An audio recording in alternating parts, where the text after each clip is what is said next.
of people that would die for Kenyans is long gone. Imebaki tu na Ruto and very few people, maybe one or two other leaders who are going to emerge, but majority of who we have, it's their tumbo first. Watakula nini? Wakiitiwa pesa, waitiwe kazi, kwisha. And then they lie to you that they were in Azimio to redeem wananchi, to fight for wananchi. That's a lie. That's a lie. Yeah. So as of now, you can only rely on Baba, and wananchi wasianze kuuliza ati wapi governors, wapi sijui wale, those leaders that were elected. Forget about them. It is about you, wananchi. Electricity bill, the MP doesn't feel it. The governor doesn't feel it. Okay, the women rep doesn't feel it. These guys you elected, they are good to go. Their salaries are too huge. Hata hii stima ikipanda 200%, they will still pay. It's paid for by the government. So mwananchi, don't even start saying ati mkutano fulani nani MP hawakuja. Those MPs, you are even supposed to dump them. Tukifanya hiyo revolution, we dump them into the matangi ya takataka huko Dandora. That's where they belong. So mwananchi, you are absolutely on your own. And if we manage to do the revolution and Baba becomes the president, then that's when you know what to do. You elect, if you announced, somebody is announced who you don't want, react immediately. Wachana maneno ya sheria. There is no law when law is not being followed. I asked here on this, and I'm still asking even those who are listening to us, when two wrongs don't make a right, when do you make a right? When two wrongs can't make a right, then when do you ever get a right? And what do you do to get it right? I'm throwing this to people because unaambiwa two wrongs don't make a right. Ruto amekunyang'anya, ameiba, so you are supposed to go to the law. That's where we went, and we were given the bull S. Two wrongs. So how do we correct that? You are being told, oh, adhere to the constitution. Kenya is a constitutional country, is a democracy country, but these idiots are not following the constitution. The thieves are not following that constitution, because if they were following constitution, they would not have stolen the election. Then who is the loser here? Mwananchi. Why? Because you have thieves overseeing your resources, and you sit there being told, omba Mungu, let's pray, let's go to church and pray. Yeah, you pray that one day Ruto will change and take care of you. It will never happen. It will never happen. Then lastly, there is one thing that is emerging, that Sunday, the UDA government is going for a Thanksgiving, prayer giving in Narok. And stupidly, they start announcing that the senator of Narok should never be seen near that meeting, and then people have started debating about it. I'm asking Kenyans, really, even Azimio people, would you be mad to attend prayer meeting, Ruto, UDA people?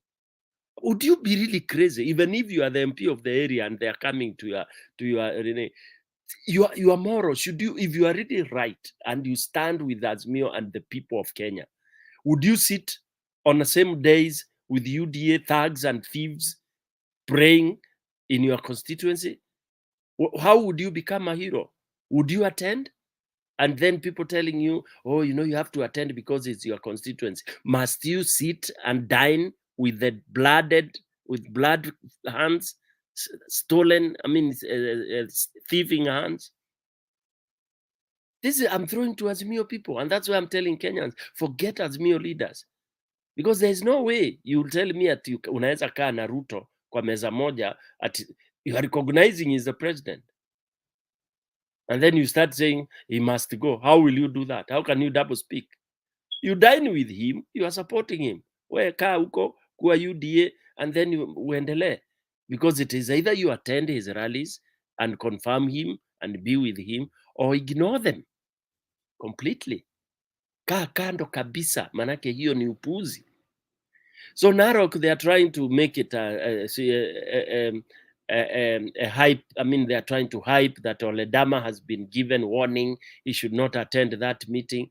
And I hope Oledama, the way I know him as a soldier, he should not even think about it. After all, on Sunday we are in Jacaranda. He is better off in Jacaranda talking to people And then anytime he wants to do his meeting in Narok, he can always do it anytime he wants. And after all, Azimio, Baba is going to Narok for the same consultations. So his time will come, and he will explain to his people why he would not attend such a meeting. I felt I should bring that up because it's trending now that Olendama has been warned not to attend Ruto's thing. That is the UDA nonsense. So UDA should be there with its followers, and then Azimio people should not attend meetings.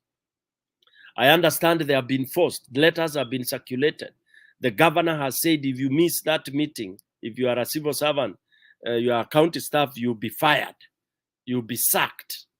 You know, I think when Julia comes, I'll ask her to play that clip. Yeah, Mr. Who, that gentleman, the governor, issuing warning that people should attend. It's a must. I said it on this TV that Moi is back. Arab Moi is back. Moi was the one who, whenever he comes to your town, you must line up and tingisa. You tingisa kidole, the schools would close for the children to line up. Okay, all the leaders, all the shops would be closed. If you opened that shop, you would be dealt with cacophoniously. So we are back, and we have seen this script. We know this script. When we say Ruto is evil, we know it.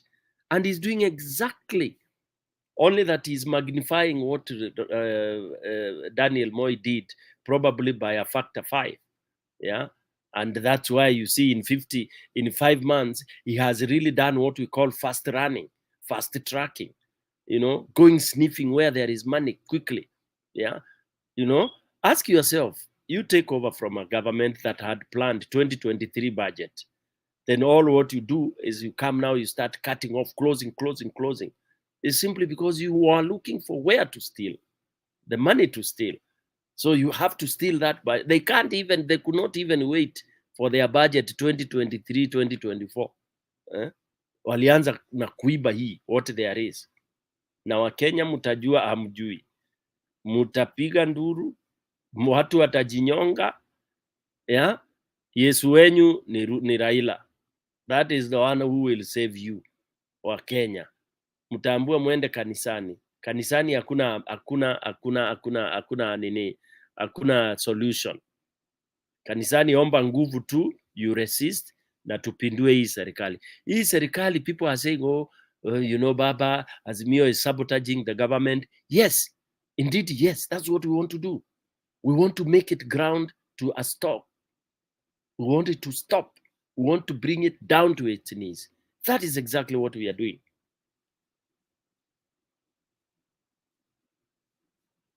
Babu ama Kenyan. Yeah. Story BK. There is this question I might want to ask about the Christianity and the Muslims. Does it mean that Kenya is only for Christians, not these other religions? The Islam, the Hinduism, and the rest. But that's all the time what we are told, Kenya ni ya Wakristo, yani nchi yetu ni ya Wakristo. Why haven't we seen hii mambo yenye inafanyika katika makanisani, hii ambao wamekuwa they have been brainwashed, they have eaten Ruto's money, devil's money, mpaka wamekuwa changed. That one we are not seeing in the Muslims, in the mosques, in the temples. Why is it only that we are seeing it katika makanisa yetu? Na mbona makanisani imegeuka kuwa, yani we don't have people wenye wako na msimamo wenye kama ule msimamo akina Timothy Njoro walikuwa nao, akina Henry Okuru, akina Alexander Muge, na wale wengine akina Bishop Kidali, na wale wengine akina Ndini Mwana Nzeki. Mbona hatuna ile msimamo ya watu kama hiyo? Sasa imekuwa ni kule kwamba unaona kama hii juzi nani huyu Ruto anaenda huko Kirinyaga, yani eti wameenda maombi, but what we were seeing there, hiyo eti maombi ikageuka kuwa siasa, and the bishops there walikuwa wanapiga makofi, they were clapping, wanapiga makofi, wanapiga makofi wakisikia vile Gachagua wanaongea, vile hao watu wengine wanaongea. Yani kanisa inageuzwa inakuwa ni Raila, kila kitu inakuwa ni Raila, Raila, Raila, Raila, Raila, ila kwamba Raila sio yeye amegeuza hii shida ambayo Wakenya wako nayo, wenye walikuwa wanadanganywa. Wale watu wa huko Kirinyaga wenye walikuwa wanadanganywa, sio Raila ameleta hii shida yoyote. Wao walikuwa wameambiwa na yule nabii wao that nikichukua hii serikali kila kitu itakuwa inatoka mbinguni, kila kitu, everything will change and things will start trickling from heaven. Mbona watu wamekuwa wajinga namna gani? Mpaka makasisi wetu wamekuwa wajinga kiasi ile, eti kwamba hata nyinyi mnapiga makofi mkijua kwamba huyu jamaa ni kuandaa watu, ni kudanganya watu, is taking advantage of the ignorance na ile kutojua ama kutoelewa, na nyinyi mnapiga makofi badala mkuwe na msimamo ule wa kuambia, mwambie this guy, mwambie wacha kudanganya watu. Ile kudanganya, umedanganya hao watu, kumetosha, is enough. Umedanganya kutoka ulianza wakati kutoka 2018. You have been lying to these people. Enough is enough. Wacha kudanganya watu sababu watu wanaumia. What is the problem with our bishops? Wenye hii makanisa yenye Ruto anaendanga kuenda kudanganya watu. What went wrong? Mbona hatuwezi kuwa na watu maaskofu wenye nimetaja hawa, wenye ambao wameondoka hii dunia, wenye walikuweko hiyo mbele, wenye walikuwa wamesimamisha, they had a stand and they fought for the second denomination, wakapigania the multi-party system ile wakati wa 1990s, wakasimamisha damu, wakasimamisha Moi. What is the problem with these people? Yani kwamba ile pesa, unajua mimi kusema kweli huwezi ukandanganya, sababu I believe huyo Ruto is one of the devil worshippers, na yeye ndio wa ile kanisa hiyo dhehebu, eti kwamba ukikula pesa yake tu namna hii unakuwa mjinga. Hata ukuwe namna gani, hata kama ulikuwa na akili ya aina gani, unageuka unakuwa mjinga. Ulikuwa na vision, ulikuwa na maono, lakini once ukikula hiyo pesa ya huyo jamaa, unageuka unakuwa mjinga. Unageuka unakuwa kama ile warthog. Unajua warthog hata warthog ikikimbishwa na mnyama inakimbia, alafu unakuta imesahau, inasimama, inasahau eti kwamba ilikuwa inakimbishwa. Kuna adui mwenye alikuwa anaikimbisha, inasahau kabisa, tena inasimama, inaanza kukula nyasi. Hiyo ndio mimi nalinganisha na huyu jamaa anaitwa Ruto. Mbona watu wasifunguke macho? Unadanganya watu masikini, unajua kabisa eti wewe ni kuwadanganya, unawadanganya. Na viongozi hao tuko nao wote. Wewe angalia huyu jamaa ametoa hizo subsidies, zimetolewa hiyo ya fuel, zilitolewa za wapi, zimetolewa za nini, zimetolewa hizo za electricity, imetolewa kila kitu. na bado unaendelea kuramba huyo jamaa. Na viongozi ambao wamesoma kabisa, wameenda shule, wamesoma kabisa, wamehitimu, wako na madigiri, wengine wako na masters, lakini kwamba unakuta wanaunga mkono, wanapigilia huyo jamaa, wanapiga makofi, wanasema yeye ndio Mungu wetu, tumepatiwa na Mungu. Mbona watu wasifungue macho?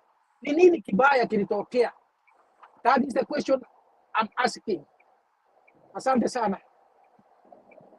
Asante sana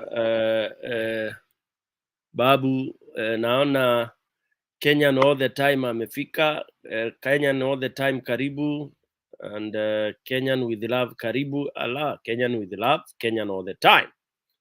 Kenyan with all the time, wewe ndio utaongea, alafu Kenyan with love akuje baada yako, kwa sababu Kenyan with love unajua yeye ni mdosi hapa.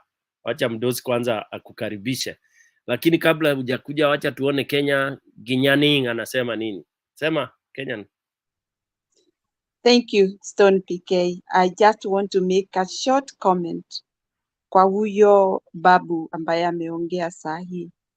Nataka nimwambie Ruto hakuna siku ataenda mosque ama kwa Waislamu. Because I remember there was one time they said that sisi kanisa yetu hatujui mtu mkubwa ama mdogo. Ukikuta tumekalia viti tuko pale mbele na huyo mkubwa aingie nyuma ya hao wengine, ataketi huko nyuma. So there is no space for Ruto to go there and do politicking ama kueleza watu ni nini inaendelea nchini. You either go there, do their service, whatever they do, and get out and go. There is no space for him to politicking.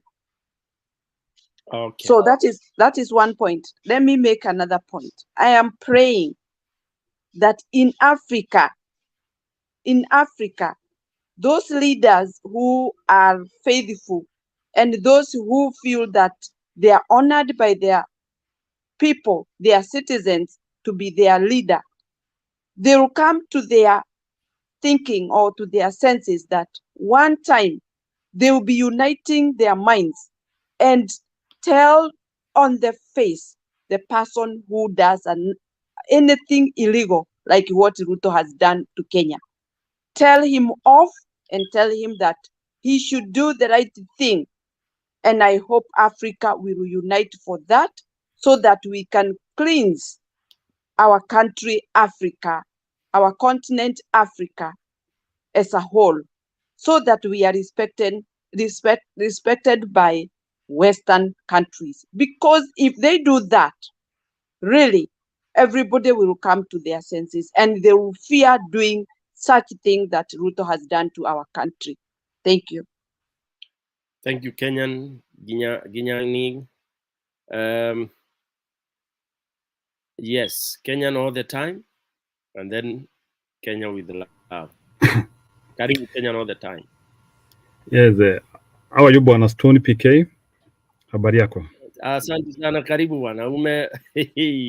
Leo kutanyesha. Karibu bro. Okay, mimi niko hapa. So Kenyan with love, Kenyan Ginyang. Hapa naona tu ni Kenyan tu inaongea eh? Yeah. Anyway, I'm happy to be here and to be back. You know, I think ninasalimia pia wale wengine wote wanatufuata kwa mtandao. Bwana Stone PK, you know, najua umeienda matanga. And I have interacted with very many people in our country now. And our country looks like a burial scene. People are not happy. There is so much which is happening in that country, which shows that people are not happy. Remember, you can deprive people everything and they can still seem looking good. But there is an environment in that country which is showing lack of, there is so much which is happening, because of these scenarios whereby we present truth as lies and lies as truth. And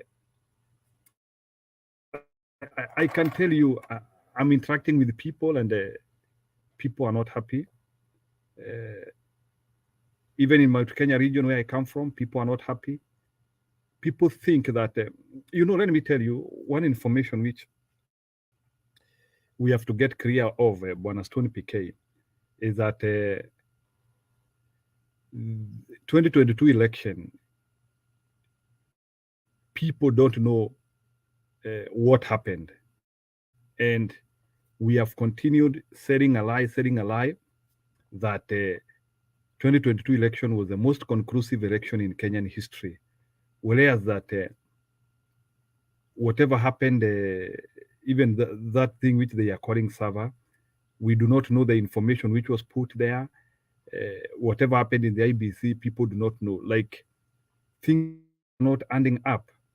Then there is this information which has come up, which is showing that Raila got 57%, and these other people, I think, got some 5.9 million versus 8.2, which to me looks similar to what we were expecting in the national elections. But how things were overturned has still. But that one is not important for now. What is important for now is that these people, we give them the country so that they can be able to guide us, but they don't seem capable. 4 months down the line, we are still talking of basic things, destruction of the basic governance system, because actually our governance system has been destroyed. The justice system is over. The tax collection system is over, which has now become political. You can collect taxes using money, putting tax by the word of mouth, without using even any models. You are just saying we can collect 3 trillion, whereas we know that correction is a systematic form of doing things. You cannot just come and tell people that I want you to correct 3 trillion. I mean, remember that money, you are collecting it from the basic people. That's why these people have to look for any mechanism of correcting those hustle of hard work.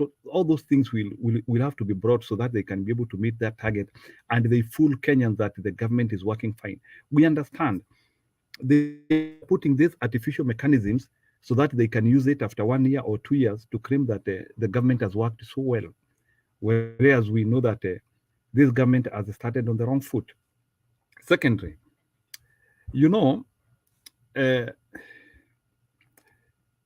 I'm one of the most frustrated person because of what happened in August.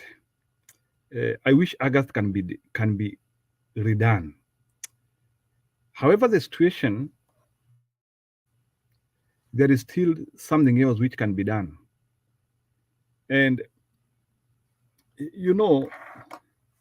this idea of every time we have to wait for Raila Odinga to come and redo some of the mistakes which have been done by some of our people has to stop.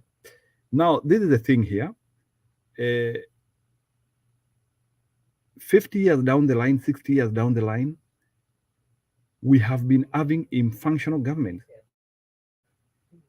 But we allowed those people to govern us without having a lot of ask to them. I think it's wrong. So you understand?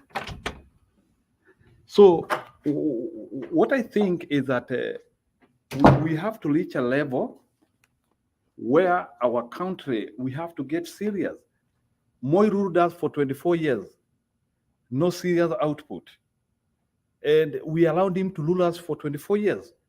Now we have another blink guy who is ruling us. And the guy seems to want to get his 10 years come rain, come sunshine. And we are here. So the worst thing which can happen to our country is if Mr. Ruto will rule that country for the next 10 years. We have to get ready. We have to marshal support. We have to make sure that that country does not go into that direction.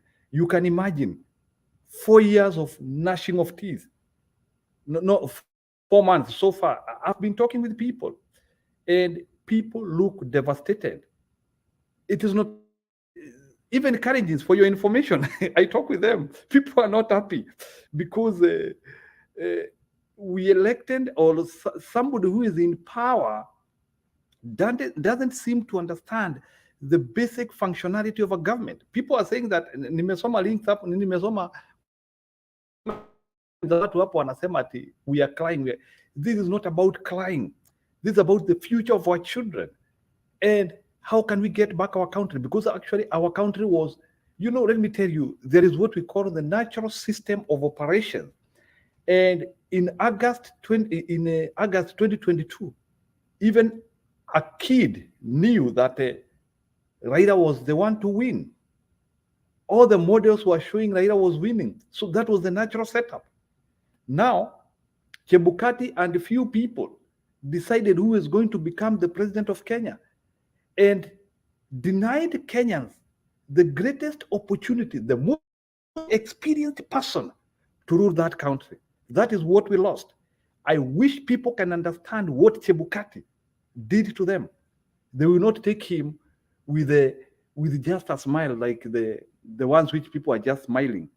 Chebukati stole your 5 years, which you'll never recover again. That is what Chebukati did. Chebukati stole your time. If you are 17 years, by 2022, so 22 years, so Chebukati has stolen your productive time. And it is so sad, for your information, you people. So when we are talking about these issues of seeing how we can reduce some of these things, remember now, Mr. Ruto is emboldening himself and trying now to bring a system which will make him the untouchable. Remember, look, is surrounding. We do not have the attractive country which we were having. I can tell you, we will audit in the next 2 years. We will have lost so much. We see how the dollar is functioning. We are now at 120 something. Since when did the dollar reach at those levels? It is not the stories of COVID or what.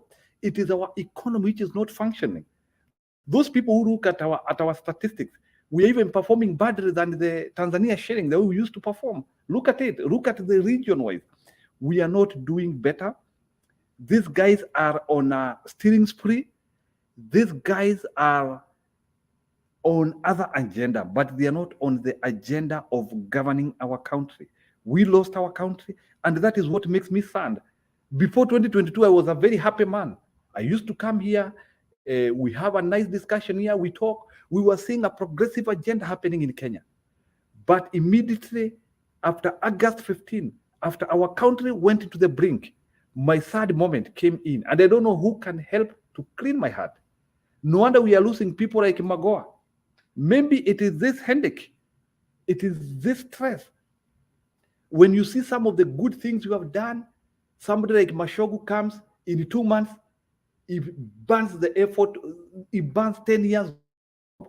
Those are the things we are talking about. People are having headache. Personally, I have headache because of my country. I do not love our governance anymore. I wish there is something which can be done politically to undo what is happening now. Otherwise, I see my children coming to do things which I could have already done. Somebody is trying to steal our future right in our own eyes. And that's why and let me tell you, revolutions are not sparked in any other way. They are just sparked by certain feelings. We are not mad people. I'm not a mad person that I would be saying a functioning government is not functioning. There are things which I feel they are not happening properly. And I think Kenyans have to stand. And if the good Kenya has to come through maandamano, through reorganization, whatever the cost, we have to get ready. We have waited for so long, since 80s. We have waited for things to come and happen. Tunapatanga vitu zinakuja kidogo, zinaenda. We get a relief kidogo, zinaenda. But we had an opportunity to get a permanent relief, and we get the shape of our country for better. So, Bwana Stone, what we need to do as Azimio and the people of Well-Wish, we have to now understand and know that the responsibility which is ahead of us is 10 times bigger than what we were doing in August now. We have now to show us whatever we need to do now. We have to do it now. Otherwise, if these guys are going to finish 1 year, 2 years in power, we are now going to in the dark ages. We will have no money in that country. I'm hearing even remittance from diaspora is reducing every day. Ease of doing business, we are now doing worse.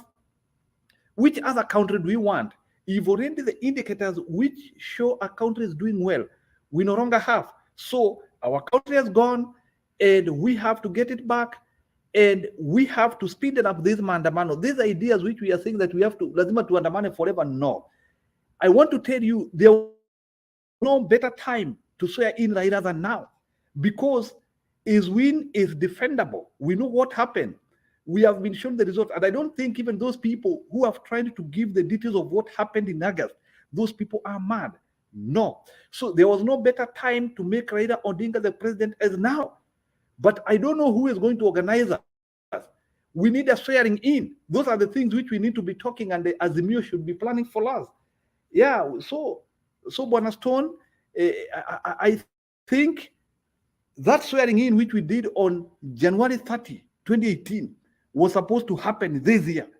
It is actually the best thing which this country can do, because we are tired. How long are we going to wait for people's votes to be stolen? And then tunaichukua as mambo ya kawaida. It is so painful to be voted by somebody who was not voted by the majority. And that's the reason why we are sad. Otherwise, I'm not happy, and I hope something can be done in that country before darkness becomes darkness. Otherwise, we are not good. There's no shape. Even in the outside world, things don't look good. People have lost the hope we had in Kenya. It was a very good, progressive country. We were making progress in so many fronts. But right now, we are just moving backward in the name of one person who couldn't respect the will of the people. That election was stolen, and it has to be undone. If not today, right now. Thank you.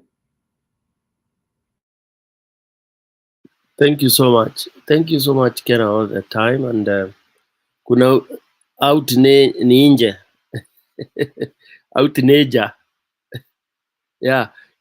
Just before you come in, out ninja. Kenyan all the time, we really feel you, and time is now. You know, the problem with Kenyans, we are very selfish individuals. That's something we have lived in denial. Hakuna kitu inaitwa umoja katika nchi yetu ya Kenya. Kila mtu, it's every man for himself, then God for us all. So we've been living on fake tenets. We've been pretending. You know, people pretend, but so long as it's not happening to you, you are cool. Ukisikia mtu amegongwa na gari, that's why unaona mtu amegongwa na gari unapita fwap, hata usimami, because so long as ukiona ni mtu ile nguo amevaa, you don't recognize, you don't bother. I saw totally different thing in Tanzania. Mtanzania akiona Mtanzania mwenzake ameanguka kando ya barabara, you will see how many vehicles will stop there to see and ensure that that person, what could be the problem, just they're out there to help. But that was never implanted into us. We were given the capitalistic doctrine, which is total selfishness. Capitalism is selfishness. Capitalism believes in stealing. When you are stealing, you are working very hard. Look at when you start constructing. You have a project somewhere, even in Geshagi, Nairobi. Let's say Geshagi and you live in Nairobi. That project, you unaenda, uko na fundi, uko na wafanyikazi, but you will still lose. Kidogo utakuta ile rangi yako, kama ulikuwa unapaka rangi ya orange ndani ya nyumba yako, your neighbors wanaanza kupaka hiyo same rangi. What does that tell you? That they are waiting, you supply rangi to your project, and then wanaibiwa nusu kidogo, by jioni ametoshelesha na galan. So as a country, we are being nurtured into believing ati kitu ya kuiba, hatusemi ni ya kuibiwa, tunasema ni plani. Huyo jamaa ni mnoma, ni kucheza. Nakumbuka tulikuwa tunatumia hizo sheng zote, mazee naenda kuchai, huyo jamaa ni kauzi, baada useme ni mwizi, ati huyo jamaa mazee yeye endanga tau nini, anapiganga job zake tu mazee. And don't bother, don't ask. Ukiuliza anadu job gani, anasema wewe mazee, usiulize anafanya kazi gani, si shughuli yako. So we condone that, and so it is embedded in the leaders. Wizi ni normal Kenya. Somebody steals elections, mwingine anakuuliza how do you know, unajuaje aliiba? Toa evidence. Utoe evidence. Mtu alirepu watoto, unaambua wewe nyamaza, ulikuwako. How can you be there? A thief is a planner. Mwizi ana plan kuiba when you least expect. How do you expect to start having evidence? So basically that is very systemic. It is cultural. There are some tribes that don't have the word thief in their vocabulary. They don't believe in stealing. Like, for example, some also believe if they raid your boma and take all the cows, that's bravado. So we have that kind of a problem. There are those people who are so tribal. Ukimwambia hii kitu ni ya Onyango, anasema gai Mujaruo.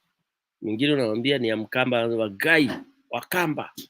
I mean, those are things that we may not be able to deal with them in our generation. But again, if we are not able to turn them out, then it will be a problem. That's why it's so obvious the election was stolen, but there are those who are telling you to prove. How will you, Kenyan, all the time prove when Ruto was stealing elections? And let's say, for example, you are in Murang'a, and you know, obviously. Then they are selling this useless idea at the Kwamba agents. They keep on talking about the tired statement about agents. What are the agents? Azimia Muku and agents. So in Kenya, where nyumba yako, people have a right to break into just because you don't have a watchman, then that justifies waizi wakuje waibe.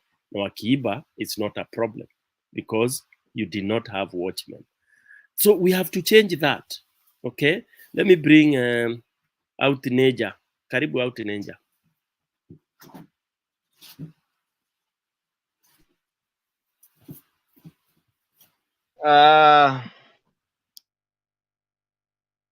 Habari zenu. Salamu alaikum. Bwana asifiwe. Walaikum salam wa alhamdulillah wa barakatuh. Yes, thank Amen. you. Thank you so much, Stone PK. I'm very, very glad to see you. I had I died hard. Nilikufa roho for some time. I've been listening off and on. But what happened in August really killed my heart. It was daylight robbery. All of us. It doesn't matter what part of the world you were. As long as you are watching what was going on, you could see this is robbery happening in front of your eyes. And I was a little patient to see what's going to happen in the courts. But I was very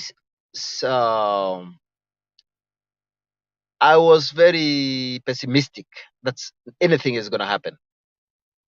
And the number one reason I would say, guys, why I thought nothing is going to happen right from the word go. The moment that, especially, number one, that the Electoral Commission had failed twice. Ada Wafula Chebukati. And then we expect the same commission to perform. That is when I felt strongly that nothing is going to change in this country. And I was thinking the opposition, which has been led for a while by Raila Amolo Odinga, is gonna do something about it. It's gonna push to the extreme to make an overhaul of this system, kubadilisha hii watu yote wafagiwe. This is the person who did the 2013, which had issues. Is the problem? Is the same person who led the 2017, which had to be repeated, and now we trust him do another election? I was very skeptical. Now, the other thing that I thought probably this thing is not gonna go well is when the Kamago team came in, caught red-handed in the airport with equipment, the IEBC. I don't know. At that point, I felt strongly that there's no way that this election is gonna be fair, free and fair. However, a lot of people like me who thought so, our fears came to bear fruits when actually it didn't happen. Kila kitu ilibiwa as all of us saw. So, Bwana Jiro, I have had your class. I've had you before, and I have had Stony PK, and you talk the language that I wish the Kenyans of goodwill that think about your kids and the kids, your great kids, your great grandchildren, what they will benefit from what you are doing now. Because Stone PK has just said, our problem is very old. It's very systematic. Ukienda Kenya saa hii, you try to do anything, there's somebody who is trying to swindle you. Somebody is trying to steal something from you. Even ukienda kununua kitu, it's very hard for you to get the proper change. If you are not careful, utapewa change yenye haifai. Hata ukienda kwa supermarket, you are buying, you are a customer, you are leaving a profit. Umenunua vitu za 750, utaona mtu akijaribu kurudishia 200, akanyangia hiyo 50 bob. It's a very serious culture. So the problem starts with the people, with the Kenyan population, with us, the Kenyan people. But the solution can be there. If the people can change, then they can be able to weed out all these corrupt individuals. I had today a very logical argument when somebody was asked, aliulizwa, it is being proposed that Wafula Chebukati might continue being the president of Electoral Commission, IEBC. And akaulizwa, would that be the best? And the person who was answering the question said, yes, that's the best.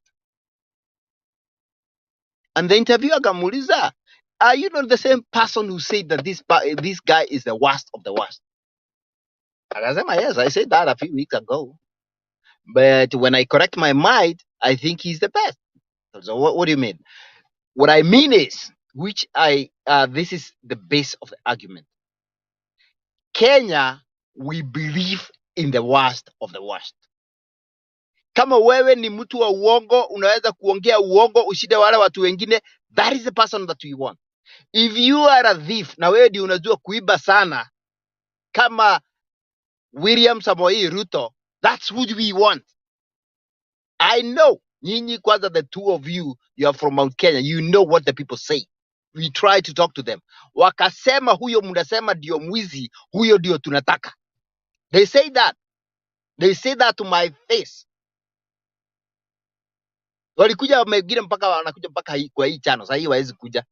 They used to come and say huyo mwizi mwenye mnataka ndio tunataka. And sometimes, I'm not gonna lie to you guys, sometimes I feel that probably Ruto is the best. for the country. I'm not gonna lie. Why? Because that's what we want. The people want that. So until, just to use the language that is normally used, until awafinye mfinyike, watu waishe kuisha, ndio sasa mtaona, oh, what did we just do to ourselves? Tulijifanya aje? Mwanze kuenda kuomba kwa mkoroini wa Nyagathanga, go down to the kule, you start playing the God. Before the churches came, we had our own God. Me, I'm a Christian. I'm a safe Christian. But still, I know we had a God before the Christianity came. And our wazazi wetu, our great grandfathers walikuwa wanaenda mlima Kenya. You guys know, wanaomba wakitoka hapo ni mvua. It had not rained for months, sometimes years. Wakitoka hapo today nobody can do that. So me, I think we have to go back to the mahali tulipoteza njia and then find our root. Because wacha niseme hivi, without any fear of contradiction, there is nothing, hakuna kitu itafanyika Kenya. Trust me, nothing positive. Let me put it that way. Nothing positive. Everything that's going to happen from now going forward, which has been happening for the last 3 months, ni kurudi nyuma tu. You guys have been there. What did he do when he came in? All subsidies zikaishia. School subsidies, hizo pesa ya shule zote, billions zimeenda. University subsidies zote zimeenda. Road zote zenye zilikuwa zinaconstructiwa ati contractor hajalipwa, zote zimeenda. Position zote, zile macheo zote. Think about any position that is not. He fooled the people. Alifool watu vizuri sana. Aliwaabiria watu wa Western, nitawapatia vyeo kubwa. Hata ile prime minister itakuwa when equivalent, na akawapatia. He looked like somebody, akawapumbuaza. He made everybody stupid na kuwapatia what he had, like he seemed like he giving you what he had said he would give you. Na wakapatiwa hapo Musalia na huyu jamaa mwingine wa Bugoma. Yeye anaitwa Weta, sijui Weta. Central, you have to be rewarded. Mshapatia kula, mkapewa quite a number of many cabinet secretaries. Mkaona huyu jamaa kweli anaongea ukweli. Amekuja, ametoa hizi pesa zote za hizi miradi, which is billions and billions, hundreds of billions. Ametoa tu bilioni 50 peke yake, amewapatia in terms of household fund yenye alikuwa amewaambilia, alafu mkaona he's talking the truth. That's how we have been fooled around by this guy. Program zote zilizo, which has been done by experts, zenye zilikuwa zinaenda under the previous government, zote zimehalt.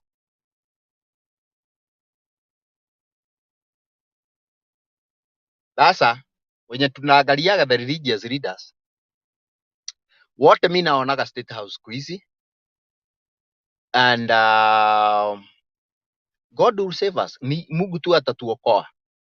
If our religious wenye wanaweza kusema wakatae, waseme unatufanya hivi, unapeleka nchi si vizuri, wanaenda to dine with him because he is saying praise the Lord. I feel like we are doomed. Politicians wote, hii pesa yote, hizo projects zote nimesema na zile zingine sijasema, ile pesa yote zile ziko supposed kuenda kwa miradi zingine, kwa programs zingine, hiyo pesa ndio imechukuliwa, imegawiwa hao ma politicians from a lot of them, even from Azimio, a huge chunk from Azimio. Sasa sisi wananchi wetu wa Kenya, sisi ni wanani? We don't have religious leaders, we don't have political leaders, we don't have anybody. Guess who tumeachiwa tu peke yake? If Raila Amoro Odinga does not save that country, we are doomed. He's the only one who can save that country.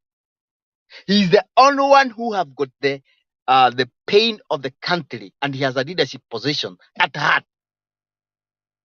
There is a few others, but the main one, Raila Amoro Odinga. I can see he has got a few foot soldiers. Tuko na Eugene Wamaro ako pale. I can see huyu jamaa wa Senator wa Narok. He's a good soldier. We have a few men that can stand with him. But more importantly, mimi nitajua we are going somewhere nikisikia that leo we are matching to state. I'm 100% with you, Stone PK. If we are not going to get to that state house and remove that men, and guess what? You just need about 50,000 men. That's it. Now, wako, and I have seen there's a lot of determination. Wako, we have young men, and me hata nafikiri, I don't know where you are, Stone PK, but lakini sahi, I'm just feeling like wakasema they give me a week, I'll be there. Ama 3 days, I'll be have thrown home. I'll be one of them marching to that state house. There's no way a government is gonna kill 50,000 people. No way. The only way is marching to that state house. Furusha hiyo mtu nje. And I like the way Martha Karua was speaking. Watu wanatakana wavurushwe nje. And you don't start from the bottom. You start from up. Unaenda state house, unatoa Ruto, and it's very easy. Once you just need a few guys with machine za kuweld, mnakata hiyo gate na mnaingia. And you sit the yule mwenye amechaguliwa na watu. Mnamkalisha hapo na mnakaa huko. Ni maroli ya mikate tu tutakuwa tunawaletea. Mnakula until he is sworn in. Otherwise, the pain yenye failure to do that. You know why can people might they fear to do that? The deaths that might happen. And I don't see hata watu wakikufa. I'm saying even if it happened to watu wataisha. Wale watu wanakufa leo, Stone PK. Zero wale watu wanakufa today, every single day. Sio kama wale wanaweza kufa that one day. I am talking with my people back at home. They are telling me watu wanatoka kwa manyumba zao. Na nimetoka nyumbani saa hii. I have just come, I'm only 2 weeks. Nimetoka nyumbani. I have seen it. Watu wanatoka manyumbani kwao, Stone PK. Wanaenda, mtu anatoka anaacha watoto wake. Because you don't want to see your children dying.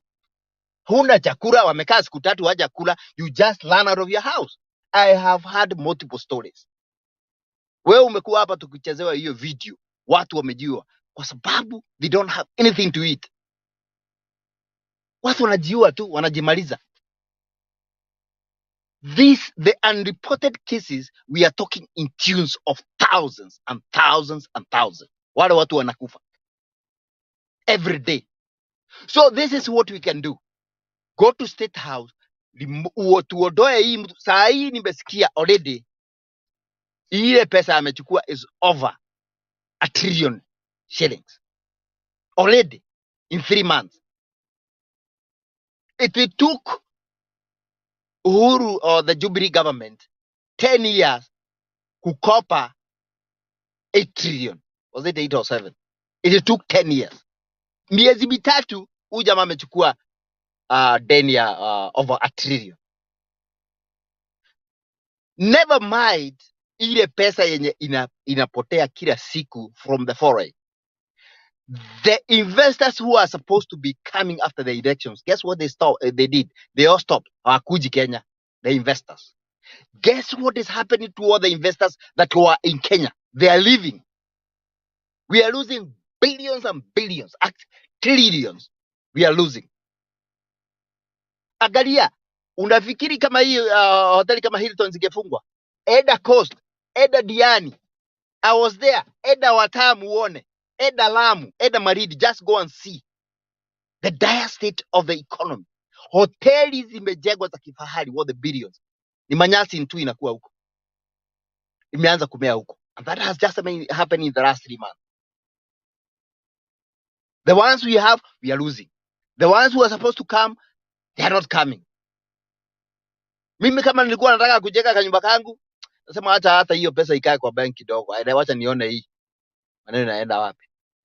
Sasa we are now struggling to feed our population. Na wewe utafeed tu ka family kako kamoja, maybe one more. How about the rest of the whole population? So for me, mimi niko kama wewe, kama nyinyi. Wacha tu wenye watamalizwa wamalizwe, tuende State House, tutoe hii mtu. Na mimi ningeomba hivi pia.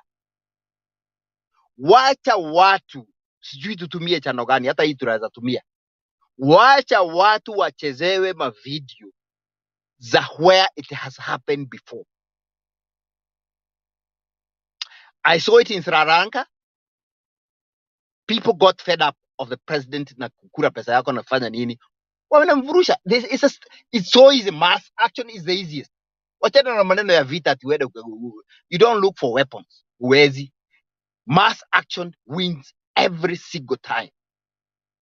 At the Central African Republic, Jews last year, what did they do? They had somebody they knew was good for them. Kama alikuwa reject kama vile Raila anajaribu kunyang'anywa. Akaenda akaanza farming. The whole population ilienda kwake nyumbani, ikamchukua, ikamkuja na ikamfanya the president. Wakafurusha yule alikuwa. Central Republic. Hiyo iko hapo tu karibu na sisi. You saw what happened in Sudan. Wacha watu wachezewe hizi video zote. Because either way, think about it. Either way, our people gonna die in masses. Sasa tuseme hivi, chances are hatuwezi kumalizika tukienda kukomboa nchi yetu from State House. And the first, ukitaka kumaliza nyoka unakata kichwa kwanza. You can't start with the tail. Cut the head, let's deal with the rest of the body. Vibaraka wote unaona hao wengine wanasida wakimshuguka hapo, you will not even know where they have gone.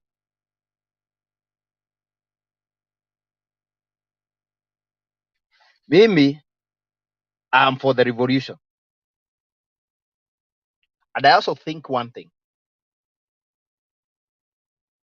Tukimaliza hivyo, tukisha pereka serikali ya Azimio hapo ikiongozwa na watu wawili. I don't think we're gonna get these two kind of people in Kenya. We are not gonna get Martha Karua and Raila Amolo Odinga in the next maybe 50 years. We are not gonna get people like that. Ukiangalia Martha Karua, sio mtu akona haja na kupata anything. She lives a very simple life. She doesn't want anything. She doesn't want a mass any wealth. Yeye anataka tu awe na chakula yake ya kukula. That's it. Tukichukua watu wawili, we start a program in our schools from class 1, mtoto akiingia hivyo, watu wafundishwe humanity. Kuwa mtu ni nini? How to respect the other person. Because ukienda Kenya, uenda tu streets za Nairobi, uende tu hapo sijui Harambee Avenue, Tomboya, uende hapo, mtu anakugonga tu na kifua. Na mimi mtu kama mimi ama nyinyi, we are not young people. Unagogwa na kijana ya miaka 17 anakuangusha chini, 20 years anakuangusha chini. Hatuna respect. We don't have any decorum as a country. We don't even give space. Uende tu kwa line ya bank, mtu anakukanyanga. The other day I went kwa hoteli, mtu anakuja tu, the next anakuja ananikanyanga. We don't have any decorum. Tufunzwe kuwa watu. It be in the curriculum, iwe in the syllabus. Watu wafundishwe kuwa na nidhamu. Watu wafundishwe kuheshimiana. Watu wafundishwe udugu. Watu wafundishwe discipline. Mimi naingiaga kwa barabara, just go to our highways. Uone mtu umuulize ni wapi unaenda. Mimi huwaga karibu huwaga napitwa na gari zote. Mimi kwangu ni Gilgil. Nikienda Gilgil magari zote zinanipita. Nikifika hapo Elementaita zote zimekaa hapo nikukura wanakura. I'm like, these people were flying. They are doing 110 kilometers per hour. Na hakuna mahali anaenda. Anakuja tu na kukata karibu ya kugonga. If they scratch your car, they are not gonna even say sorry. What kind of people have we become? Hii ni nchi gani? Ni watu wa aina gani tumekuwa? A syllabus should come out ya kufundisha watu jinsi ya kukaa na watu wenzao, kuheshimu watu wao, watoto wao, mabibi zao, because we are supposed to respect each other. Hata kama wewe ni mzee mwenye nyumba, unaheshimu bibi yako, unaheshimu watoto wako, watoto wanakuheshimu back. You get what you put in. Huwezi kuweka inaposho mwili, huwezi kuweka mahindi and the other side ukapata ngano. It's no way. Ukiweka mahindi the other side utapata unga ya mahindi. So we be taught how to live like people. We be taught to fundisha watoto wetu brotherhood, sisterhood. Then in the syllabus wacha tukue na the pride of the country, the nationalism, the one that the Jomo Kenyattas of yesteryears were fighting for. The nationalism the Kwame Nkrumahs were fighting for. The nationalism that the Kaudas were fighting for. The nationalism that the Manderas were fighting for. That you don't have to own the whole world. Upende nchi yako. Mimi tusiseme tu na mdomo mimi ni mwana Kenya. Let's prove it. Let's show that love. Because the one thing that is lacking is people, because they are thinking, now this is just a thought. Kama watu wa kutoka kwetu mlima Kenya na watu wa Rift Valley, we are thinking that because ndio mmechagua mtu, you're going to benefit. Guess what? You can't benefit. It's just a few individuals wenye watamzunguka that they're going to own everything. Everybody else is going to be languishing in poverty. Au vibaraka tu ndio wata-benefit hapo. Na hata wao, they are not even lucky. Because how are you going to live when everybody else is in trouble? Unakaa aje? How do you feel? How do you sleep? Unaamka mpaka asubuhi. Unaenda kulala say 9 o'clock and wake up until 6. Na unajua ndugu yako amelala njaa. How do you sleep? Na unajua wewe uliiba bilioni 3 jana. Na unajua village yenu kwenye umetoka juu sasa wewe unaishi Runda. Kwenye umetoka the whole village labda imelala njaa. How are you able to sleep? This is something that it should be taught. It should be instilled right from our schools, from our churches. Those things, they should be lazima tuwe nazo. In the meantime, we can do something. Wale watu kidogo hatuwezi kosa kukusanyishika watu 1,100, 200. Tuende hiyo State House, otherwise we don't have time. Hakuna time. Na hatuna watu wengi. The only people that saa hii mimi najua tuko nao, we have got Raila Amolo Odinga and Martha Karua. These people, they are fearless, but they need the support. They can't just go the two of them, and we just need to give them 100, 200,000 people. Vijana wale niliona Nairobi peke yake, they are more than that. Nairobi peke yake, they are more than that. Wakirandaranda they are not doing anything. Mtu ameweka tu mikono kwa mfuko. They are not doing anything. Mtu akiwa na njaa, they can do anything. And our kids are hungry. Mimi niko na watoto wazima huko. Nasikia mtu amesoma degree, amesoma IT. Yule mwingine amesoma psychology. Yule mwingine amesoma, niko na watoto wamesoma ni engineers. And guess how much they get for salaries? 20,000-30,000 ndio mtoto analipo. Hiyo mtoto lazima umsaidie mpaka na chakula. Sasa 30,000 atafanyia nini? Mzazi wewe umetumia millions kusomesha mtoto. alafu anaenda kulipwa 30,000. Ni nyumba atalipa, ni gari ni fare, ni kukula atakula ama ni nini? We have to change that country. Na mtu kama Deto juu nimeona kama amekuja, akija aambiwe we don't want to stay in this foreign land. We want to go back to our country, and that country must be safe and secure, and people have to be sleeping with their stomachs full. You mean kudanganyi?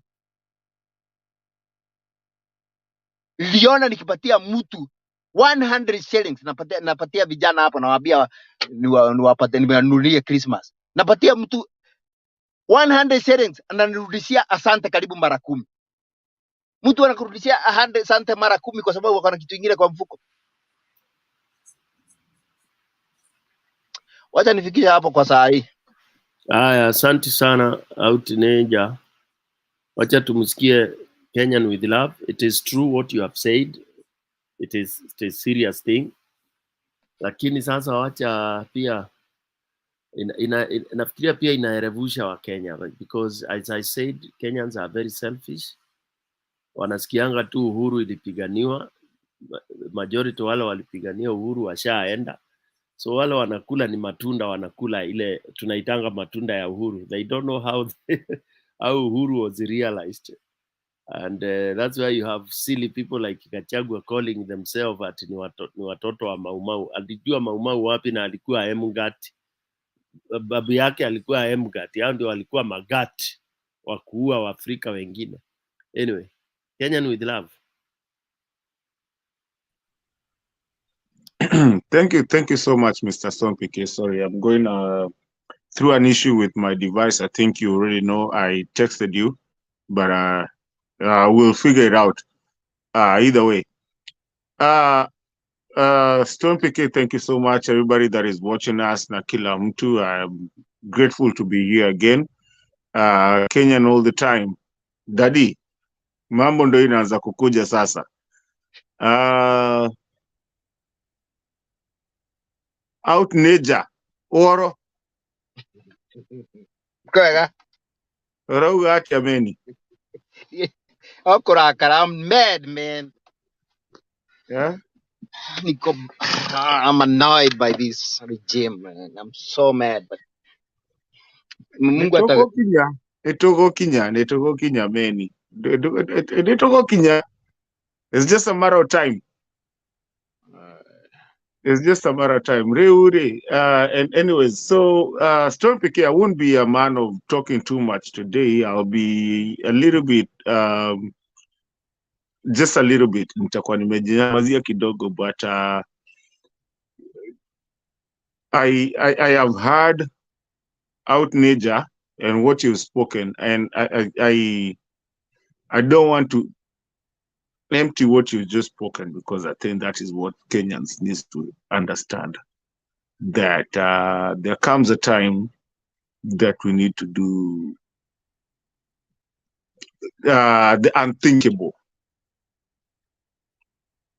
What we are talking about is the unthinkable, and it's actually what is having a problem with a lot of people thinking that, why are you guys thinking like that? But it's because it's time, and the time has come.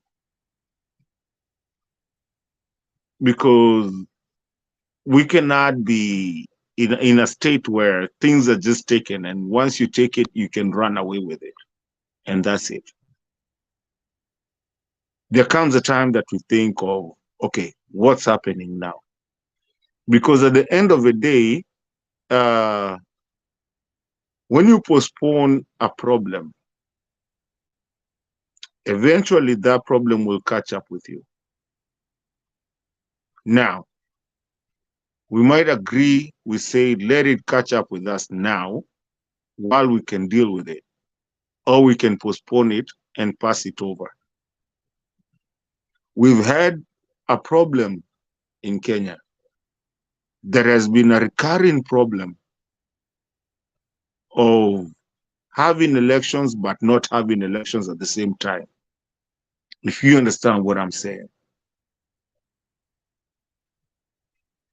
And that thing has also brought with it, has dragged with it tribalism, to where Kenyans love Kenyans and love Africans and love Africa and everything. And we know we have a potential.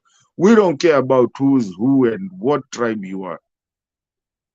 However, wherever we meet, either we meet in Belgium, we meet whatever, even if we meet in Kisumu and we are in Kenya, we are Kenyans. I don't care if you're a Kikuyu, Makamba, and I'm what. But this postponement of injustices has brought,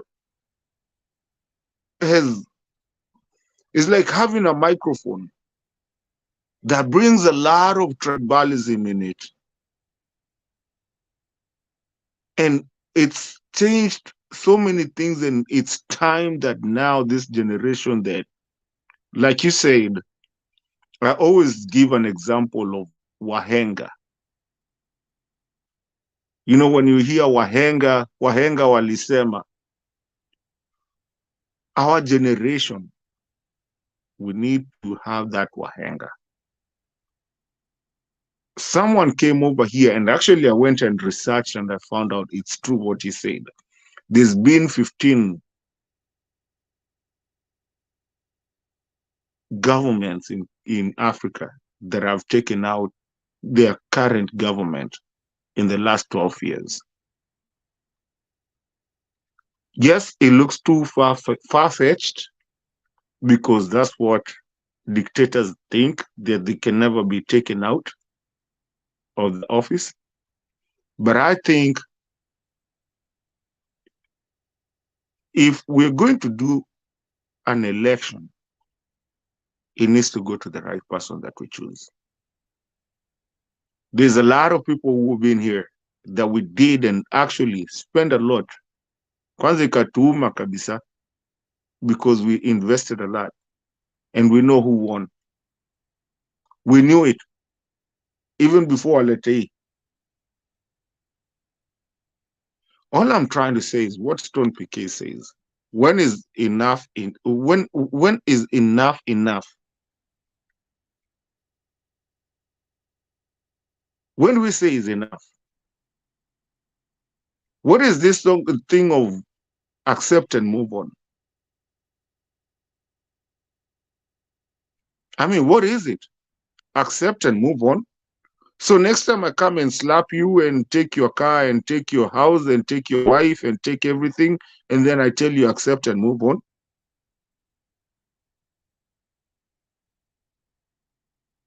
I think there comes a time that people need to start saying that, and that's why these leaders know that. They know they just come and tell you, nipigie kura, or they give you $200, 200 shillings, they buy you, I don't know, lunch, nanini, and then after umewapigia kura, you will never see them again. You have to call them mheshimiwa. Yet they were begging you to get them there. Me personally, I am at a point where I'm proud of seeing Kenyans unite and not care about tribe.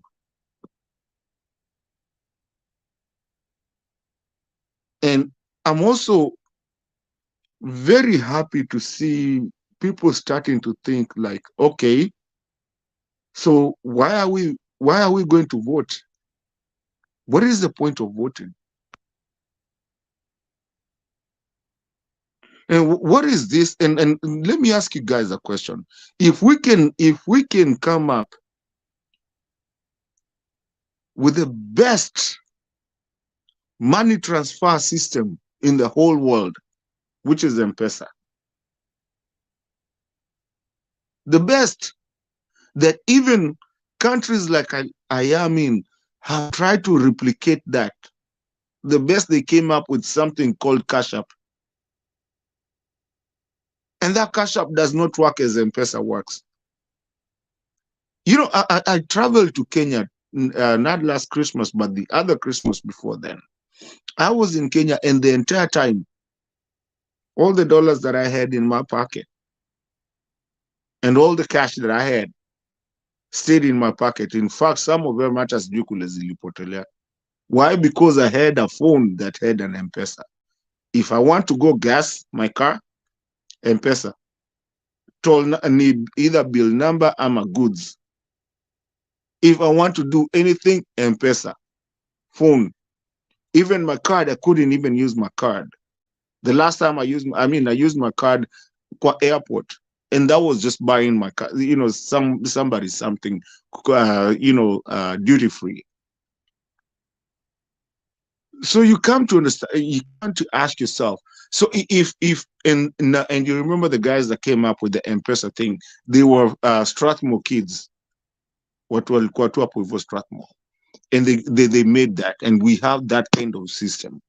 Are you telling us that we have to import Venezuela's artists? We now we can't have servers. Where is the M-Pesa server? So if we can do such a money transfer, why are we having people who are actually tainted? Because I've really researched on that Smartmatic company. They just messed an election just the other day. They had to come and say, oh, yeah. We messed it up. If Kenya, we can do that, and all those people that actually go out there, that because everybody that actually graduates and does a good job and whatever, they eventually leave the country.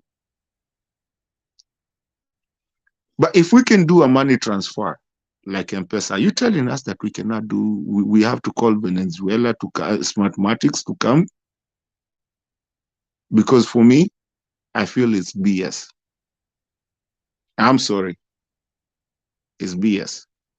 That thing could have been done by, server, hata kwanza Photoshops. Who's better than in Photoshops than Kenyans? Kenyans do the best, funniest Photoshops that you can ever find. They know how to do it. So why do we need these other companies from outside that can come and tell us Supreme Court of the law? The law of the land. Supreme Court is everything. Tell them, no, we cannot give you what you're asking for. We are not going to open the server because of what? Proprietary rights. Rights my foot. So you're taking our data and you're telling me, it's kind of like me coming and taking your data and telling you that, you know what, you cannot have that data because I have proprietary rights on that. So yes, I have everything for you. I have all your pictures, but you cannot have them. Personally, I'm a technological person. I can tell you what I do, but I am a technological person, and I know that's BS. But the problem is that the leaders that we have, the Rutos of the day, they think everybody is so stupid, dumb, stupid, and doesn't know anything. And they want to rule in a rule of, they think everybody is just dumb and stupid. And with them thinking like that, they think even if you know, because they think now they have the seat, the army, which they don't have actually, I can tell you that for a fact. The NIS, which they don't have. They think that everybody else is stupid and illiterate because they grew up in that from YK92. They don't understand people are smart nowadays. They understand. They can say it and say wajinga waliisha Kenya. But the thing, it actually, in their minds, they think everybody is just dumb. They just know that, nobody knows this. Nobody, and that's why somebody can come and lie to you in front of, really, people have gone to school. How can you talk about server? How can you compare a server and a portal? And you're the president, and you're telling, and who are you telling? Even the place that you're talking about lawyers who are sitting there.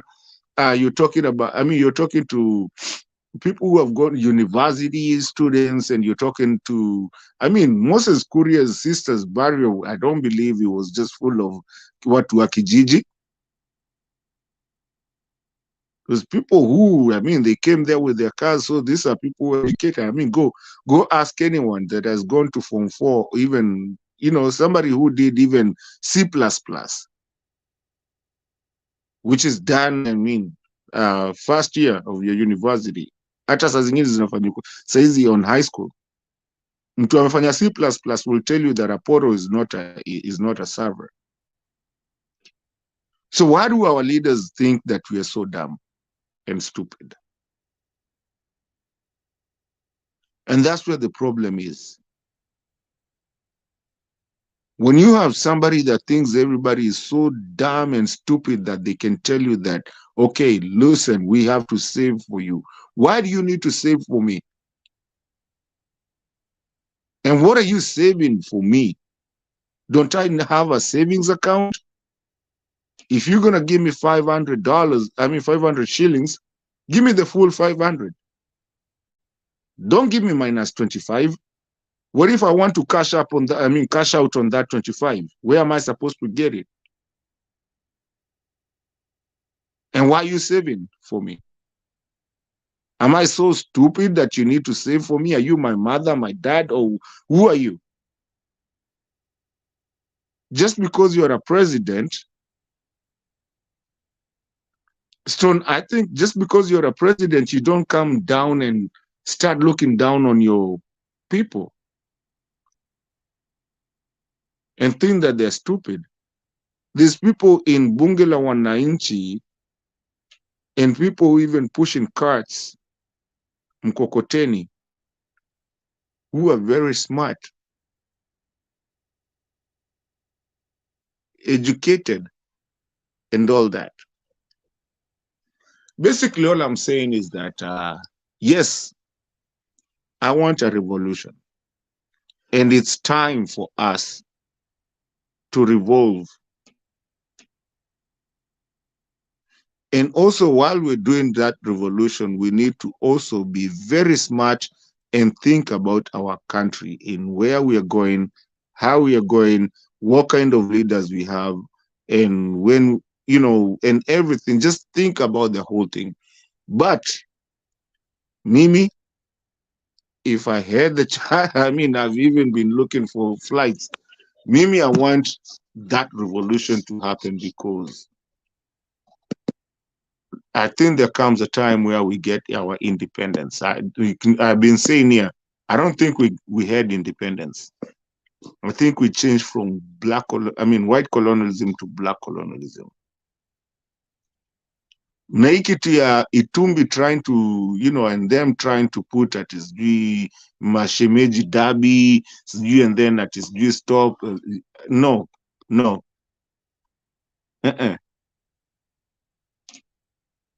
Haingefaa kufanyika hiyo time.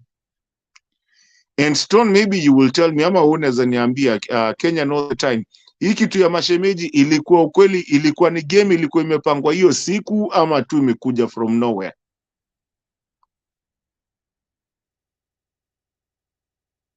Kenyan all the time.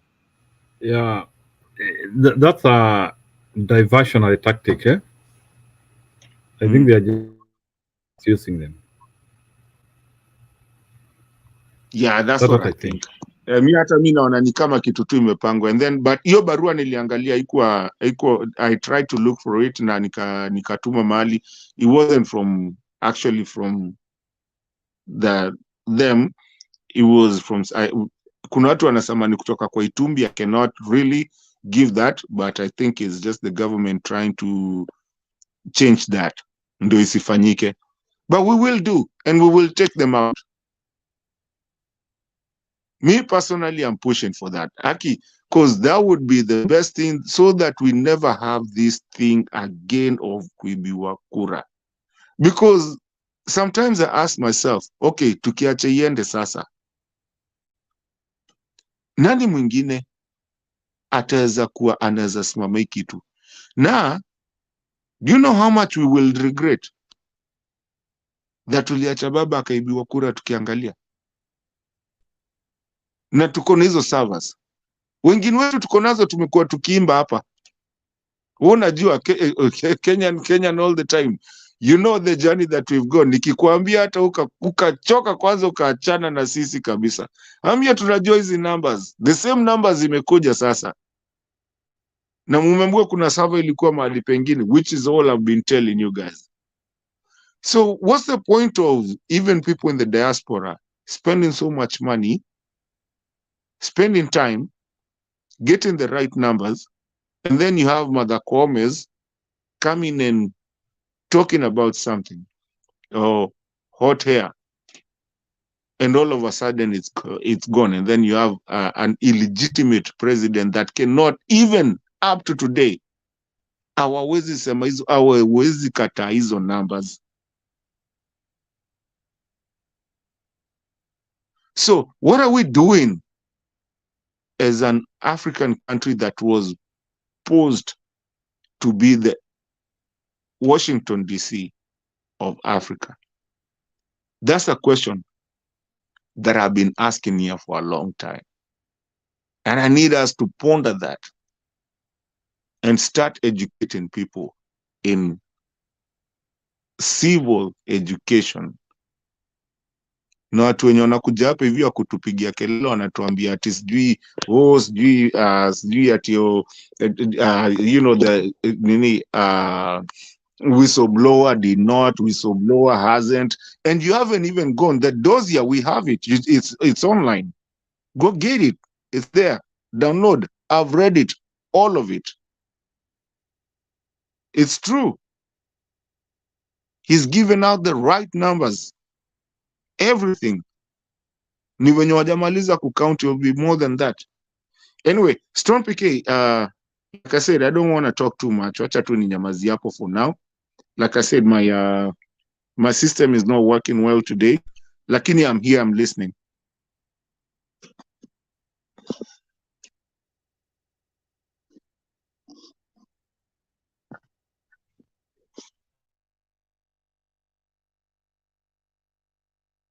Kenyan with love. Your system is not working well. Hmm? Now my when I get into my laptop, I don't know, maybe pia mimi nimeshambuliwa, but like I can't post, I can send I think I sent you a screenshot. I cannot invite, then it keeps on hanging. So now I'm using my phone. Sawa. Yeah. Since we are both here, then I can compliment, no problem. Kenyan with Kenya all the time. Kuna huyu anaitwa mzalendo ako kwa screen, tafadhali toka kwa screen. Wakanda forever, karibu.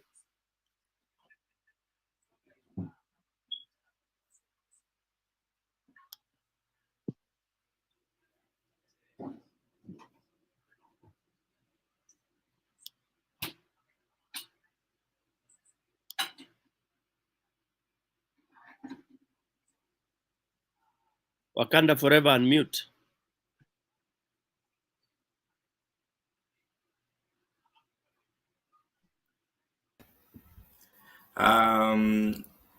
Hello, Stone PK and the panelists. I'll prefer maybe taking a few minutes to just listen in before getting into the conversation, please. Okay. Yeah. Karibu. Kenyan all the time. Okay, thank you, Bwana PK. I'm happy because of this discussion, and I hope we are going to get a consensus as a people, and we will be able to salvage our country. You know, from 1963, we have just been, at times, we get presidents, we get leaders, and at times we are not satisfied with them. But we have never reached a time where people felt that their voices have not been respected. We know in different countries, in different places, elections are stolen. We don't deny that fact. But even if elections are stolen, the elections which they are too obvious to steal. And for me, 2022 was the most obvious election which you needed not to steal. Everything was for Raila Odinga. But somebody decided to subvert the will of the people. Either he was paid or it was a maniac act. But what I know is that the will of the people was subverted. Number two, you know, the reason why we have governments is so that they can be able to actualize what they said. I have taken time to read the Kenya Kwanza manifesto. Even when you go to many government meetings, people are saying that you need to look into Kenya Kwanza manifesto before you implement anything. But Kenya Kwanza manifesto is not implementable because it was something which was not based on the reality.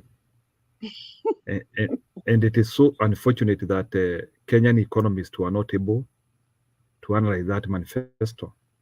So even when you want to embed the Kenya Kwanza manifesto to the government operations, it's not working. It's not working.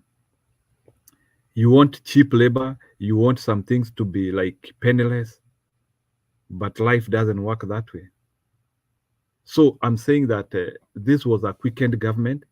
It was a government for somebody with no structure. Somebody decided, people vote manifestos and ideas. Governments are never just put it. And that is why, by the way, Kenya is going to stagnate. Because Kenya Kwanza was a government whose manifesto and methodology did not reflect the reality. Rather, people worked very hard to get the government without a workable idea. That's why we are going to stagnate as long as these people they're in power. It comes without saying anything because they had no idea. The only thing they worked on was to get power. The issue of connecting their methodology with the economy, their thinking, that is why even the people who they brought to power, the CS what, they are just quacks, money, people, thugs, people who have no morality authority to do anything.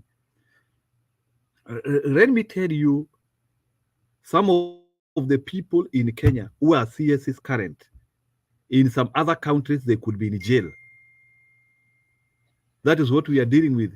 We are dealing with the people who their only thing they were doing was to get into power. The methodology to them was not important. Everything was not important to them. It was only to get into power.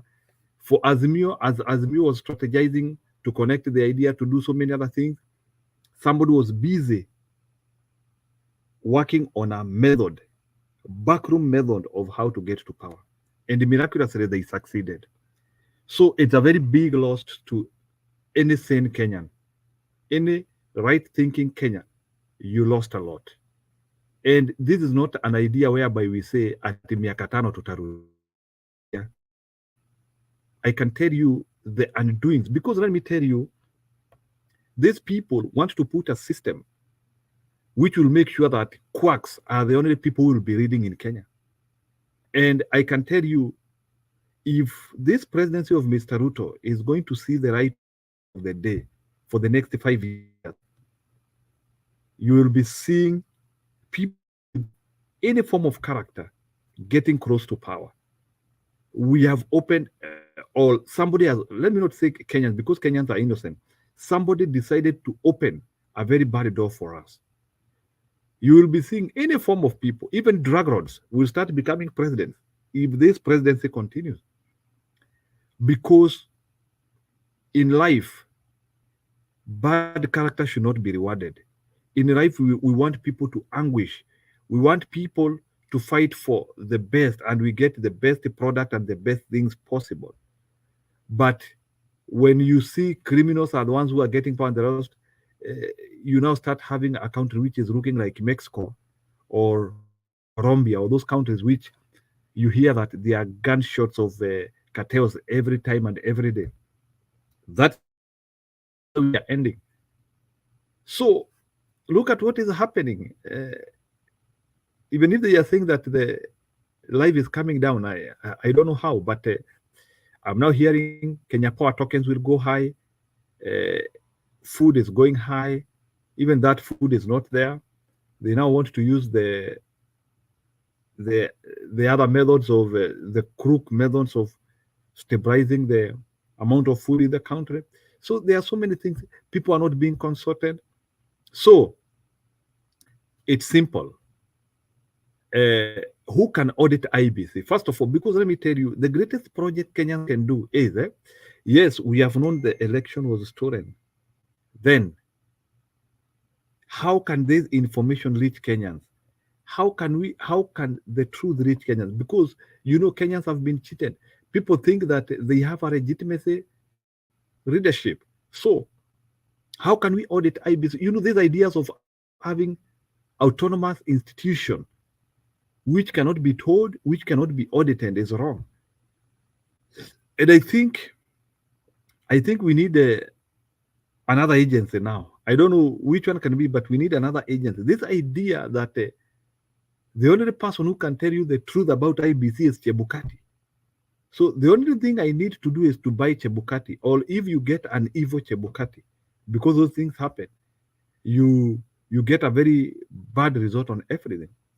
So the current system we have cannot help. We need another methodology of improving honesty in our country, because now dishonesty has gone into every corners of our functioning government. And I don't think there is any institution in Kenya which can give you the right thing. I'm not sure. Dishonesty in Kenya has gone to the highest levels possible, to the extent now you cannot trust judiciary, you cannot trust your electoral body, we cannot trust our school, our even election bodies, we cannot trust them. Cheating everywhere. We are just cheating. We are a cheating nation. Why? What is cheating going to give us at the end of the day? Can we form a nation through cheating? Can we form economy through cheating? No. Even if we cheat, the net product will be obvious that even countries which are not doing much will defeat us, because we will be staying in a fake economy. No wonder I even had some time back that even our dollar value was not the truth value. I was hearing that our economy was a bit not natural, and I was hearing that our dollar value was. There were some foreign people who are saying that Kenyan dollar value is not natural. I don't know how true it is, but that is how people live in lies. So we have too much lies in our country. We are not honest people. If somebody with 5 million votes can defeat somebody with 80 million votes, we need to sit down as Kenyans. That is the most serious thing. That is also showing you that you can become a billionaire in Kenya by doing nothing. If somebody with 5 million can defeat somebody with 8 million, it's not a joke. Unajua saa zingine mimi nasemanga, unajua ni vizuri pia kujiwekanga kwa miguu ya watu wengine. Imagine wewe ulikuwa unatafuta kura. Say wewe ndio ulikuwa Raila, ulikuwa unatafuta kura. Alafu mtu anaiba kura yako kutoka milioni 8 anaileta kwa milioni 6 na kitu, na yake anaitoa kutoka milioni 5, sijui milioni ngapi. How would you be feeling now? Unajua saa zingine even as we try to blame Raila na kusema ni kama atosheki, you will feel bitter. And I think Raila has some grace, if you can see. Wangekuwa ni watu wengine kama sisi, hata tungekuwa tumevuruga hiyo inchi sana. I hope he still has that resilience that he wants to follow the right channel, even to become a leader.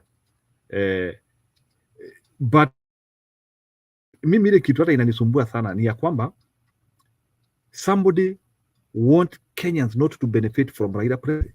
Because remember, Raila si ati anangojea. Every time you waste Raila time, you are wasting a very serious time for this country. That is what we are losing.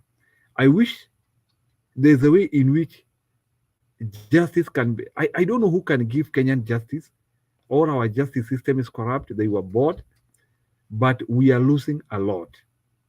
History ya kusema, you know, Raila Odinga can be in a position. Yeah, okay, well, he can. But there was something we were to achieve as Kenyans. If Raila Odinga became a president, there was something special we were to achieve. But unfortunately, I can see there is somebody who is determined to peg our history and to peg our thinking in medieval time. Ile mafikiri ya kitambo tu anataka tuweka hapo. We have so much to benefit from Raila Odinga presidency. But I'm so sad that somebody sat down and they prevented our children from enjoying Raila presidency. May that person die. Mimi hivyo ndivyo nasema kila siku. May that person die. That is not somebody who needs even to be forgiven. Whoever denied Raila Odinga presidency in Kenya, Mungu amuue tu. Thank you, PK.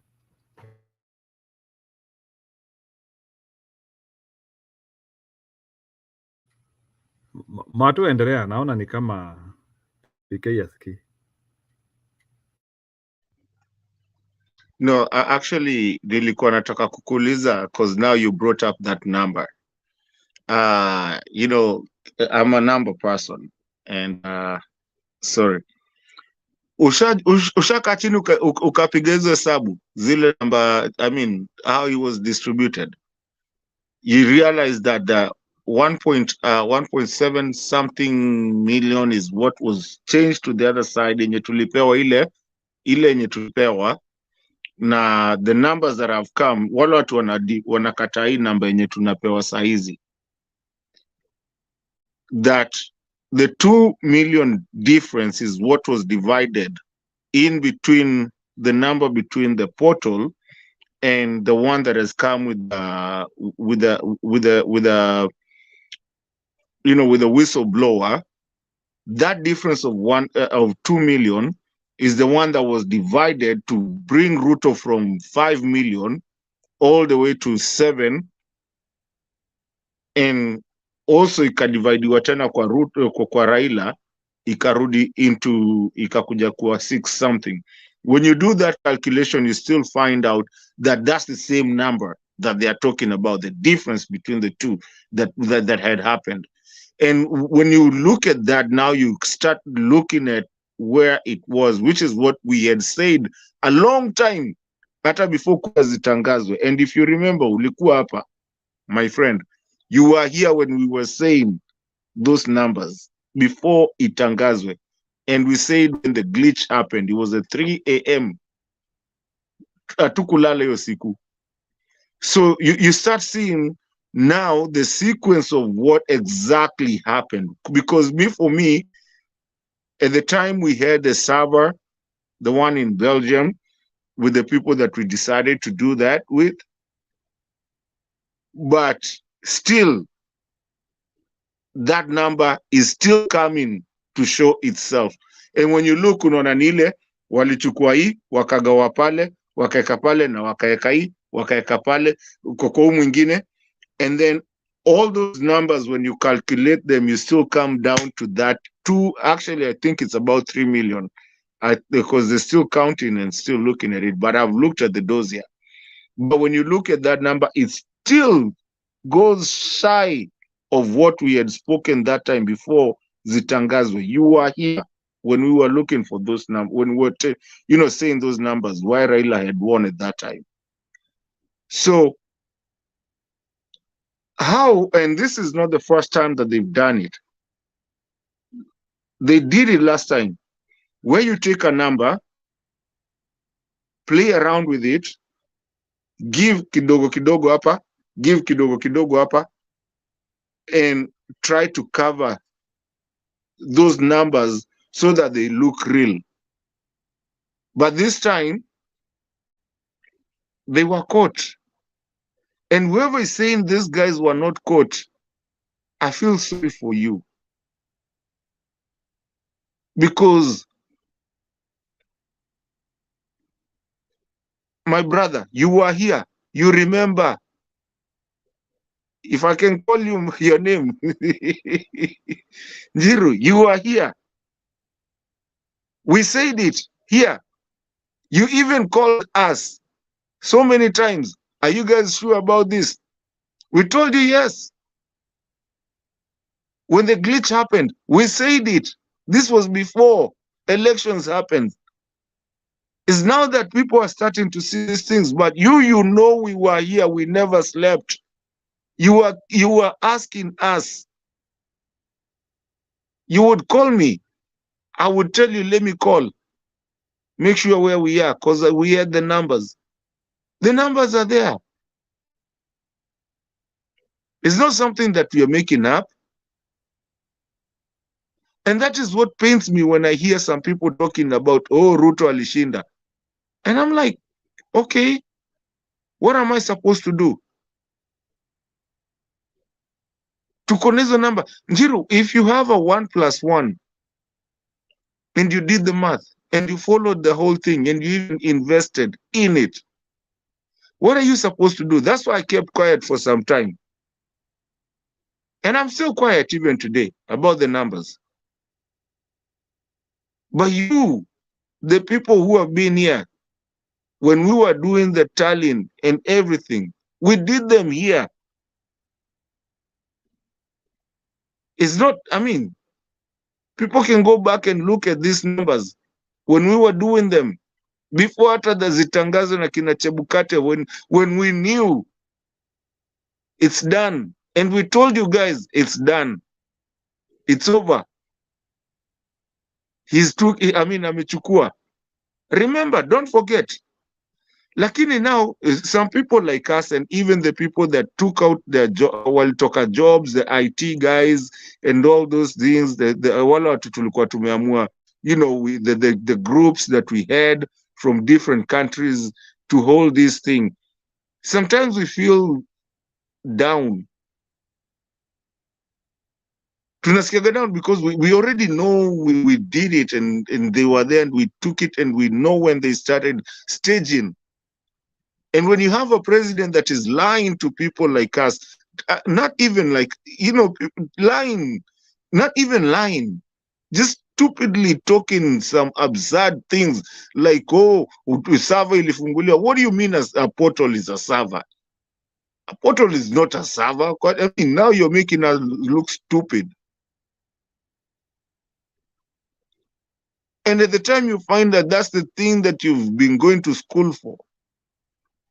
So for me, today I'm, you know, leo niko down kidogo because it sucks when you know you've gone to school to do something. You've spent your money to do something. You've sat down there and you know the numbers, you can see them. You have them. You quote what you know what exactly happened. And then you have someone that thinks everybody is stupid talking about portal and server. Yet the numbers are here. Now they are coming out. And it's not even us that did it. We celebrated Raila's presidency a long time ago before it was even announced. The day that they were going to announce at Bomas, it was Raila going to be announced. He was ready. Even Uhuru was coming to celebrate. And then all of a sudden they started doing matope.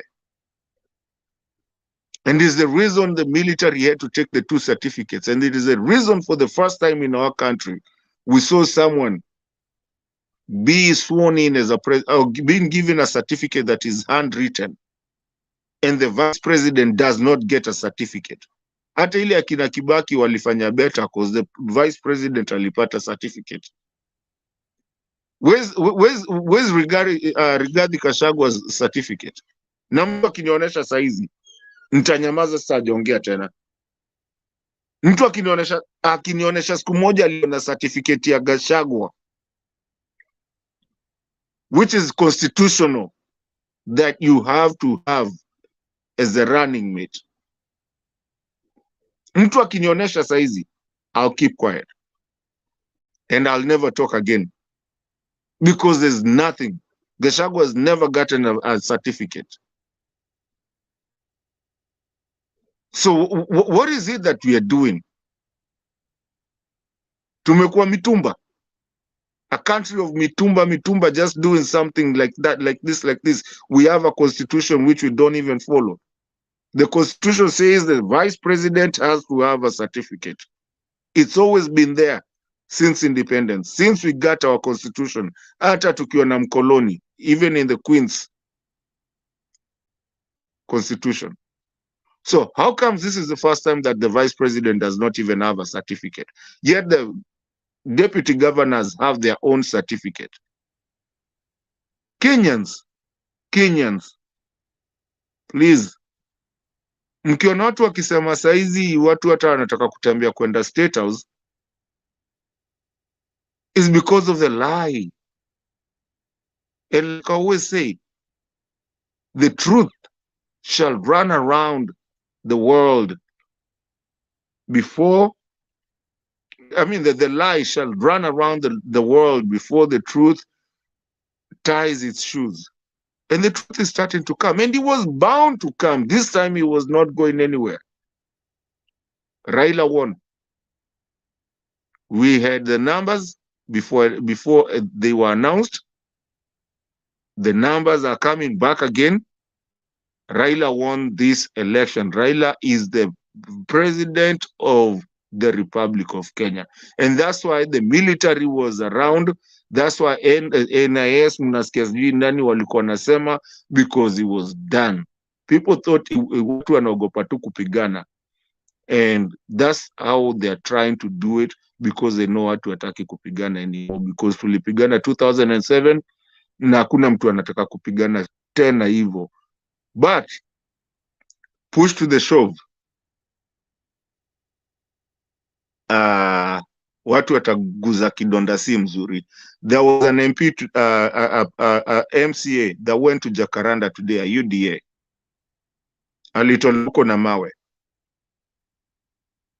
akaingizwa kwa gari yake, akaambiwa toka hapa na uende kabisa. Nilitumia Benadio nini, and the people on the wale wenye mko kwa nini kwa WhatsApp group zetu, mtaona nilieka hapo hivyo, nilitumiwa na mtu. Guys, we cannot run a country like that. Me personally, this one is personal to me, because it took us 3 days of not going to work, of saving time off of work. Nilikuwa nalala kwa couch hapa hivi, nikiwa kwa simu zinalia back and forth. Tuko huku tunafanya hivi, okay, nani nini unapigiwa, wa Moranga amefikisha pale, na yule ametuma hii, ndio hii huko, tumetangaza hii, you doing the math, umeandika. Yani even my Excel sheet istakagi kuiangalia siku hizi. So the guys that are saying that Raila did not win, you're very wrong on this one. And I don't know how we're going to do it, but the more we keep on talking, and I hope Kenyans, I know Kenyans know, and even central guys are coming to tell us that they don't understand where the votes came from.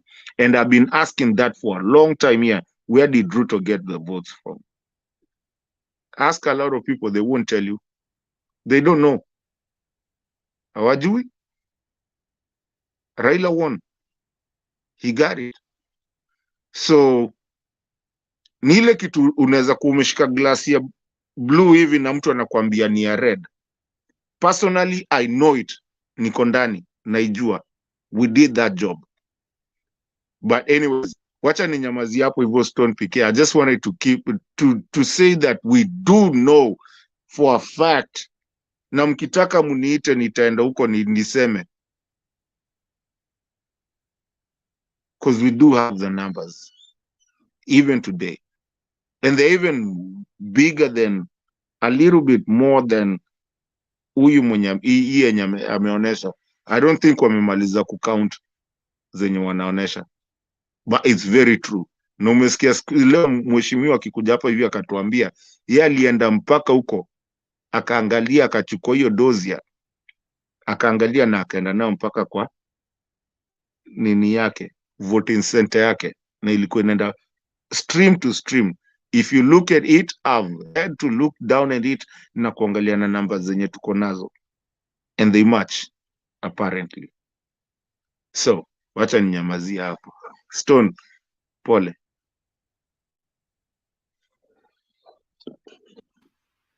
Thank you, Kenyan with love. Kenyan with love, unashangaa ati which way to go, na si njia tushaonyeshwa. We are heading to State House. Kwani we bado una doubt? There should be any Azimio person now should not doubt, because the direction has been given. We are heading to State House. There are no two ways. It's just a matter of what time. Meli imeng'oa nanga, rocket tushaiweka, iko juu. You can't recall it mpaka imalize mission. Mpaka imalize mission. The drone ishatumwa. We are not calling it back. Nangoja tu bombard mtu. Sikia mtu kichwa imepasuka. Mwizi hatuna huruma na yeye. Kenyan, yes. Kenyan Ginyang. Gajinang. Okay, asante Stone. Na hao watu wengine hawako hapo saa hiyo ingine, na wasalimia.